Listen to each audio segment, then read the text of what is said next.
আসসালামু আলাইকুম বন্ধুরা, আজকে আবারও একটা রান্নার রেসিপি নিয়ে আপনাদের সামনে চলে এসেছি। তো বন্ধুরা, আজকে রেসিপি হলো ঝাল ঝাল পটলের রেসিপি।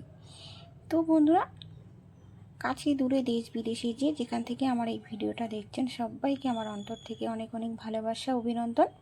তো বন্ধুরা, আশা করি আপনারা সবাই ভালো আছেন আর আপনাদের ভালোবাসায় আমরাও খুব ভালো আছি। তো বন্ধুরা, আপনারা তো জানেন ইউটিউবে আমার একটা ছোট্ট চ্যানেল আছে আর আপনাদের ভালোবাসায় আমি একটু একটু করে এগিয়ে নিয়ে যাচ্ছি। তো বন্ধুরা, চলুন মূল পর্বে যাওয়া যাক। সেখানে আমি পটলগুলোকে আগে থেকে অফ ক্যামেরায় কেটে ধুয়ে পরিষ্কার করে নিয়েছি বন্ধুরা। আর আমি পটলগুলোকে একটু গোল গোল করে কেটে নিয়েছি। তো আপনারা আপনাদের মতো পছন্দ মতো কেটে নেবেন। আর এখানে নিয়েছি অনেকগুলো লঙ্কা। তো এই পটলের রেসিপিটা আমি একটু ঝাল ঝাল করে বানাবো। তো পটলের রেসিপি যদি এইভাবে বানানো যায় তাহলে এটা কিন্তু রুটি, পরোটা, ভাতের সব কিছুর সঙ্গে খেতে পারবেন। তো আমি এখানে নিয়েছি চারমগজ, পোস্ত আর লঙ্কাটা তো আপনাদের সঙ্গে আগেই শেয়ার করলাম। তো আমি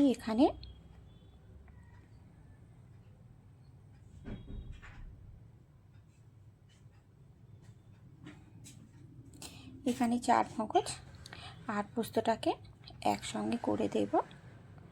দিয়ে আমি এখানে একটু জল দিয়ে দেব। জল দিয়ে খানিকক্ষণ ভিজিয়ে রেখে এটাকে আমি অফ ক্যামেরায় বেটে নিয়ে চলে আসছি বন্ধুরা।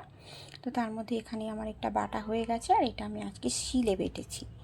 তো তারপরে এদিকে আমি কড়াটা বসিয়ে দিয়েছি আর কড়াতে দিয়ে দিলাম পরিমাণ মতো সরিষার তেল। আপনারা চাইলে সাদা তেলেও করতে পারেন বন্ধুরা।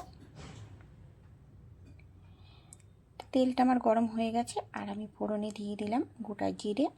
গোটা জিরেটা দেওয়ার পরে একটু নাড়াচাড়া করে নিলাম। একটু নাড়াচাড়া করে নেওয়ার পরে এখানে আমি দিয়ে দেব পেঁয়াজ কুচি। আর পেঁয়াজটাকে আমি একটু ছোট ছোট করে কুচি করে নিয়েছি বন্ধুরা। তো পেঁয়াজ কুচিটা দেওয়ার পরে আমি একটু নাড়াচাড়া করে নেব। পেঁয়াজটাকে এখনই আমি কড়া করে ভাজবো না বন্ধুরা, পেঁয়াজটাকে আমি একটু নরম করে নেব।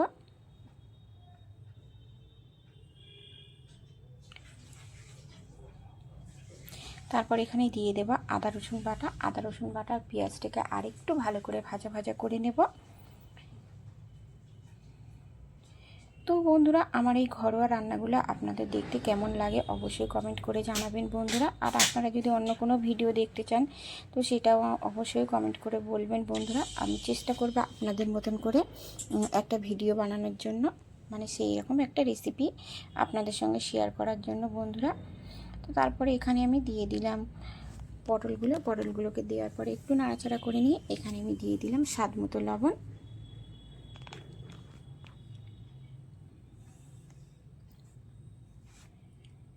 স্বাদ মতন লবণটা দেওয়ার পরে আমি খুব ভালো করে নাড়াচাড়া করে নিলাম। আর পটলটা আমার অনেকটাই ভেজে এসেছে বন্ধুরা। তারপর এখানে আমি দিয়ে দেবো কিছু গুঁড়ো মশলা। তো প্রথমেই দিয়ে দিলাম হলুদ গুঁড়ো, দিয়ে দিলাম জিরে গুঁড়ো, ধনে গুঁড়ো, কালারের জন্য দিয়ে দেবো কাশ্মীরি লঙ্কার গুঁড়ো। তো সব কিছু দেওয়ার পরে আমি আবার একটু খুব ভালো করে মশলার সঙ্গে সমস্ত কিছু মিশিয়ে নেব।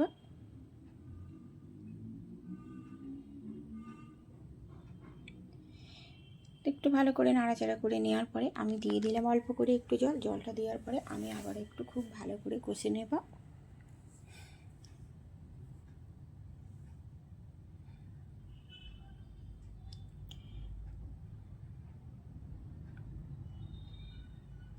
তো এটাকে একটু ভালো করে কষিয়ে নেওয়ার পরে আমি এরপরে দিয়ে দেব এখানে যে চারমগজ আর পোস্তটা বেটে রেখেছিলাম সেটাকেই আমি দিয়ে দেব। দিয়ে দেওয়ার পরে আবার খুব ভালো করে মিশিয়ে নেব।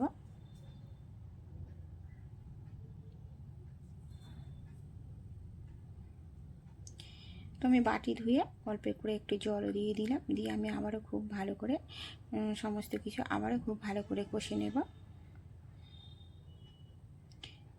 তো পটলের এই ঝাল ঝাল চচ্চড়ি বন্ধুরা কিন্তু গরম ভাতের সঙ্গে কিংবা ভাত রুটির সঙ্গে সত্যি অসাধারণ লাগে। তো আমি খুব ভালো করে কষিয়ে নেওয়ার পরে আমি এখানে আবারও একটু দিয়ে দেবো জল। যেহেতু এটা আমি একদম শুকনো শুকনো করবো না বন্ধুরা, এটাকে একটু গ্রেভি গ্রেভি রাখবো, তাই একটু দিয়ে দিলাম জল। আমার পরিমাণ মতো জল আমি দিলাম এখানে। জলটা দেওয়ার পরে আমি ফোটার অপেক্ষায় আছি বন্ধুরা। তারপরে এখানে দিয়ে দিলাম কয়েকটা চেরা কাঁচা লঙ্কা। আর এই লঙ্কাগুলোই প্রচণ্ড পরিমাণে ঝাল বন্ধুরা।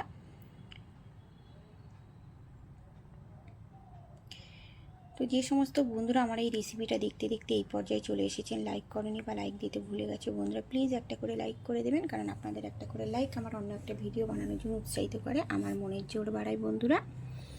তো ইউটিউব থেকে যদি দেখে থাকেন অবশ্যই আমার চ্যানেলটিকে সাবস্ক্রাইব করে আমার পাশে থাকবেন, আর যদি ফেসবুক থেকে দেখে থাকেন অবশ্যই আমার চ্যানেলটিকে ফলো করে দেবেন বন্ধুরা। আর আপনারা কেমন ভিডিও দেখতে চান রান্নার রেসিপি অবশ্যই কমেন্ট করে জানাবেন। তো এরকম নিত্য নতুন রেসিপি দেখার জন্য অবশ্যই আমার চ্যানেলটিকে সাবস্ক্রাইব করে পাশের বেল আইকনটিকে অন করে রাখবেন। দেখা হচ্ছে অন্য ভিডিওতে।